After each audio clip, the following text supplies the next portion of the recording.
आज की इस वीडियो में जानेंगे in versus with in, on versus on to, since versus from, with versus by, to versus into, ago versus before.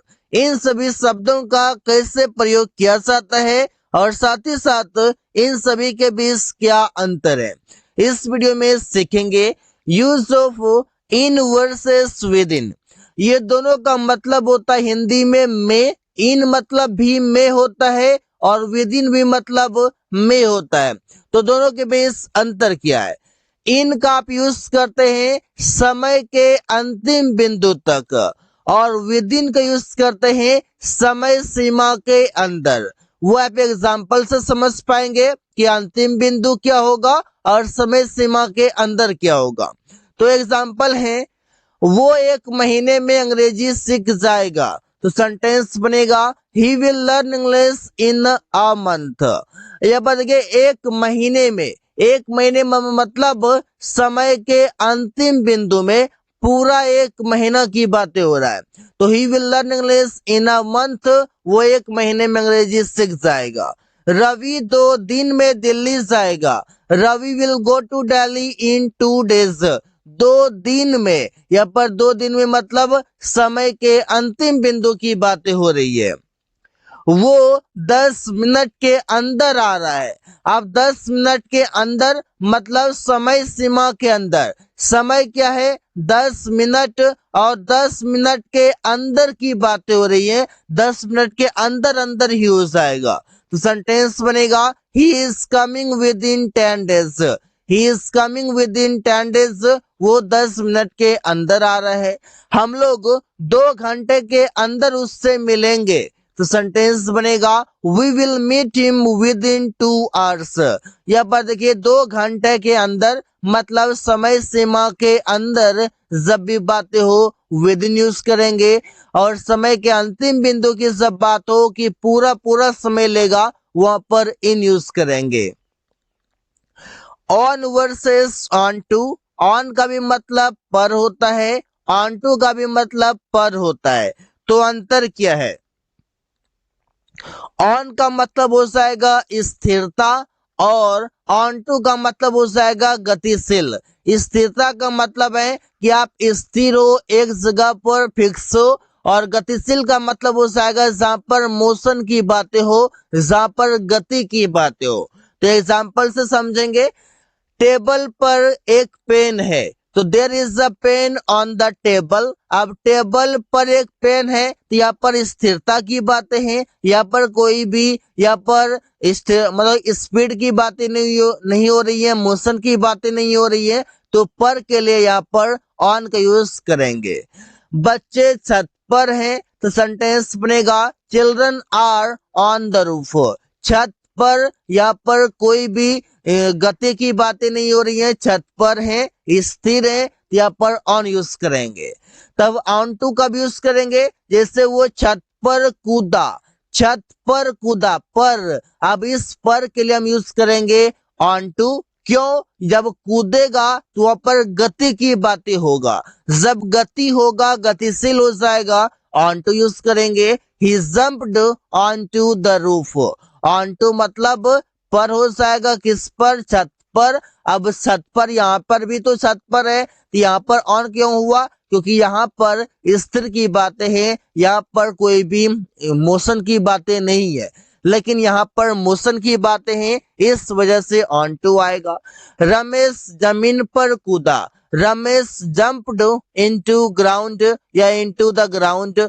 यहाँ पर देखिए ऑन टू द ग्राउंड होगा। Ramesh jumped on to the ground. On to का मतलब हो जाएगा पर, क्योंकि यहाँ पर गति की बातें हो रही हैं कि जमीन पर कूदा। यहाँ पर एक्शन की बातें हो रही हैं और यहाँ पर गति की बातें हो रही है। जब गति होगा ऑन टू यूज करेंगे। टू वर्सेस इनटू, और इसका मतलब हो जाएगा गतिशीलता। जहां पर कहीं ना कहीं मोशन की बातें हो, कहीं ना कहीं गति की बातें हो, वहां पर प्रयोग करेंगे। जैसे वो स्कूल गया, he went to school. Generally इस टू का मतलब को लिखा जाता है, वो स्कूल को गया। लेकिन हिंदी में हम लोग इससे बहुत कम प्रयोग करते हैं कि वो स्कूल को गया, तुम बाजार को गए थे, ऐसे बहुत कम होता है। लेकिन हम लोग बोलते हैं स्कूल गया, तो यहाँ पर गो के साथ हम यूज कर लेते हैं टू, क्योंकि यहाँ पर गति की बातें होती है, एक्शन की बातें होती है। रमेश बाजार जा रहा है, Ramesh is going to market. Priya kitchen गई, तो यहाँ पर अब इनटू का यूज करेंगे। Priya went into the kitchen. अब इनटू तभी यूज करेंगे जहां पर मोशन का बात होगा, जहां पर एक्शन का बात होगा। इनटू, इनटू मतलब हो जाएगा में, किचन में, वो किचन में गई या वो किचन गई, तो प्रिया वेंट इनटू द किचन ऐसे होगा। मैं कमरे में गया, I went into the room, मतलब मैं कमरे में गया तो मैं गति करके गया, जब गति करके गया तो इनटू हो जाएगा। और सब ऐसे हो जाएगा कि वो स्कूल गया, बाजार गया, कोचिंग गया और कहीं भी गया तो वहां पर टू यूज करेंगे। और जहां पर गति की बातें होगी, जहां पर अंदर की बातें होगी, वहां पर यूज करेंगे इनटू। विद वर्सेस बाय, और इसका मतलब होगा से या द्वारा। जैसे कि हम यूज करते हैं विद का औजार के सेंस में, और बाय का यूज करते हैं व्यक्ति के साथ। मतलब औजार मतलब कोई भी टूल्स, कोई भी औजार, कोई भी चीज से, कोई भी वस्तु, और व्यक्ति मतलब पर्सन। एग्जाम्पल देखिए, मैं कलम से पत्र लिख रहा हूं, तो कलम से, तो यहाँ पर से आ रहा है, इस से के लिए हम क्या यूज करेंगे, कलम से। ये कलम क्या है, एक वस्तु है, और इससे हम प्रयोग कर रहे हैं एक टूल की तरह। तो सेंटेंस बनेगा, I am writing a letter with a pen. With a pen मतलब पेन को मैं एक औजार के रूप में यूज कर रहा हूं, ऐसे समझ सकते हैं। तुमने पत्थर से चिड़िया को मारा, you killed a bird with a stone. या बताइए पत्थर से, मतलब पत्थर को तुमने ये टूल के तरह यूज किया, औजार के तरह यूज किया, you killed a bird with a stone. कमरा अमन के द्वारा पेंट किया जाता है, तो the room is painted by Aman. किसी के द्वारा, किसी पर्सन के द्वारा, व्यक्ति के द्वारा। यहाँ पर by Aman, by Suman, by Ravi, by me, by you, by us ऐसे हो जाएगा। सब्जी रोहित के द्वारा बेचा जा रहा है, the vegetables are being sold by Rohit. ऐसे ही सेंटेंसेस कई सारे बना सकते हैं। Since versus for versus from, ये तीनों का मतलब से होता है। कब कब प्रयोग करेंगे, सिंस का मतलब हो जाएगा निश्चित समय, फॉर का मतलब हो जाएगा समय की अवधि, और फ्रॉम का मतलब हो जाएगा अलगाव। अब यहाँ पर देखिए अलगाव के सेंस में जब अलग होने के सेंस की बातें होगा, वहां पर भी फ्रॉम यूज करते हैं। समय की अवधि बताना हो फॉर यूज करेंगे, और सिंस निश्चित समय बताना हो सिंस यूज करेंगे। और तीनों का मीनिंग जो है से होता है। अब एक एक करके एग्जांपल लेते हैं। वो सुबह से खेल रहा है, he has been playing since morning. ये मॉर्निंग निश्चित समय में आता है, और यहाँ पर सुबह से के लिए यहाँ पर सिंस प्रयोग है। हम लोग 2010 से यहाँ रह रहे हैं, we have been living here since 2010। अब ये 2010 निश्चित समय है, इस वजह से सिंस यूज हुआ है से के लिए। तुम लोग 2 घंटे से पढ़ रहे हो, you have been reading for 2 hours. यहाँ पर जो फोर है, यहाँ पर इसका मीनिंग है से, लेकिन फॉर यूज इसीलिए हुआ है क्योंकि समय की अवधि बताया जा रहा है। जब समय की अवधि बताया जाएगा, वहां पर फॉर यूज करेंगे से के लिए। मैंने उससे किताब लिया, आई टूक अ बुक फ्रॉम हिम। अब उससे लिया तो किताब उससे क्या हो गया, अलग हो गया। जब अलग हो गया, अलगाव हो गया, तो फिर हम फ्रॉम यूज करेंगे। जैसे बोलते हैं ना, मैं दिल्ली से आ रहा हूं, I am coming from Delhi. यहाँ पर फ्रॉम यूज क्यों हुआ, क्योंकि दिल्ली से हम अलग हो रहे हैं, दिल्ली से अलगाव हो रहा है। रवि ने बोतल से पानी लिया, रवि टूक वाटर फ्रॉम द बोतल। अब बोतल से लिया, अब बोतल से लिया तो क्या हुआ, अलगाव हो गया, बोतल का पानी खत्म हो गया। ऐसे आप समझ सकते हैं। तो निश्चित समय सेंस, समय की अवधि फोर, और अलगाव मतलब अलग का सेंस हो, वहां पर फ्रॉम यूज करेंगे।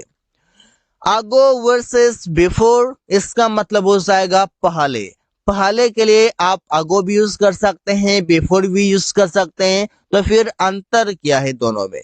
अंतर ये है, अगो का यूज करते हैं भूत की घटना के लिए, मतलब पास्ट एक्शन के लिए, और बिफोर यूज करते हैं कार्यों के विषय में। ऐसे तो बिफोर का यूज अलग अलग सेंस में किया जाता है, लेकिन यहाँ पर पहले का सेंस है, इस वजह से कार्यों के विषय में प्रयोग करते हैं। जैसे वो 2 दिन पहले किताब खरीदी, यहाँ पर पहले आ रहा है, यहाँ पर अगो यूज करूं या बिफोर यूज करूं, समझना होगा कि इसमें कहीं पास्ट एक्शन की तो बातें नहीं हो रही है। जब पास्ट एक्शन की बातें होगा अगो यूज करेंगे। ऐसे he bought the book 2 days अगो, यहाँ पर पास्ट की एक्शन है, पास्ट इंडेफिनिट टेंस है, ऐसे आप समझ सकते हैं।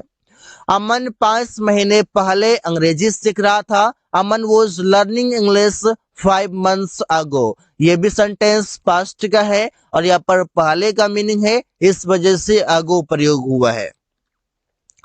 स्टेशन पहुंचने से पहले गाड़ी जा चुकी थी, तो सेंटेंस बनेगा the train had gone before I reached the station. यह बद के पहले यहाँ भी आ रहा है, लेकिन कार्यों के विषय में की बातें किया जा रहा है, कार्यों के विषय में। अब यहाँ पर जो बिफोर है ये भी पहले का मीनिंग दे रहा है, और ये बिफोर सेंटेंस में कंजंक्शन के तरह काम कर रहा है।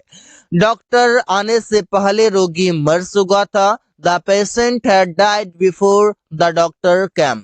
इस बिफोर का मतलब है पहले, और ये सेंटेंस में कंजंक्शन की तरह काम कर रहा है, मीनिंग पहले ही है। So guys, thanks for watching. That's all for today.